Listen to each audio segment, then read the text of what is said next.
Bonsoir Thierry. Bonsoir. De plus en plus en consultation, on a des voyageurs qui reviennent de pays tropicaux et qui nous sont adressés pour des anomalies du bilan hépatique.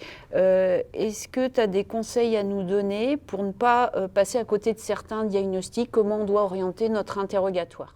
Oui, tout à fait, Karine. Je pense que comme tout bon médecin, déjà, on va reprendre l'interrogatoire, demander les signes cliniques, la température, les douleurs musculaires, articulaires, les maux de tête, les éruptions, la couleur des urines, etc. Et puis à partir de là, on va quand même demander le pays de provenance du voyage, le type de voyage. Et puis on va s'intéresser également à des choses comme l'incubation. Et puis, on va orienter sur la biologie. Est-ce qu'il y a une leucocytose ou au contraire une leucopénie? Quel est le degré de cytolyse hépatique? À partir déjà de ça, on aura déjà une orientation. D'accord. Et tu vas demander aussi pour les vaccinations, s'ils ont été à jour. Absolument, tu as raison, il ne faut pas l'omettre. Tout à fait d'accord.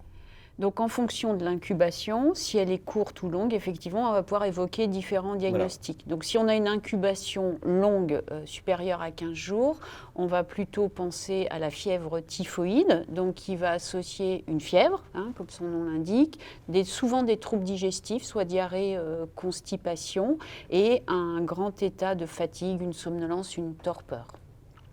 Si l'incubation est courte, cette fois-ci, il y a deux situations. Soit il n'y a pas d'éruption cutanée, il faut penser au paludisme. Soit il y a une éruption cutanée, et donc là, on pensera plus à la dengue, donc, où il y a une cytolyse majeure.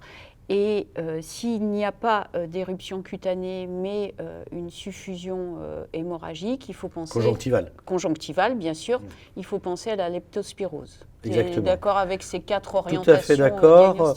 On dira simplement l'histoire, l'importance des transaminases, ASAT supérieur à LAT dans la dengue. Puisqu'il y a des myalgies, atteintes musculaires. Donc les diagnostics se feront par hémoculture, coproculture pour la typhoïde, les JGM spécifiques. Voilà.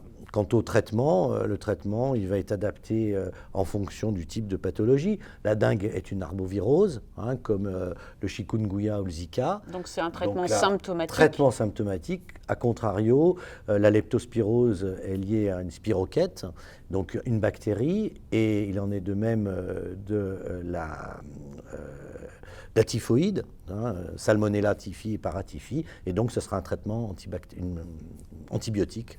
Voilà. D'accord. Donc le palu, tout le monde le sait, c'est les quinines. Je crois qu'il faut qu'on finisse en disant qu'il y a deux points importants. C'est que la leptospirose et la dengue, ça peut donner des formes très graves avec un risque de mortalité ou de complications multiviscérales. Absolument. Et donc la décision, la prise en charge doit être rapide et le diagnostic rapidement fait pour débuter le traitement ou muter le patient dans un service spécialisé au cas où.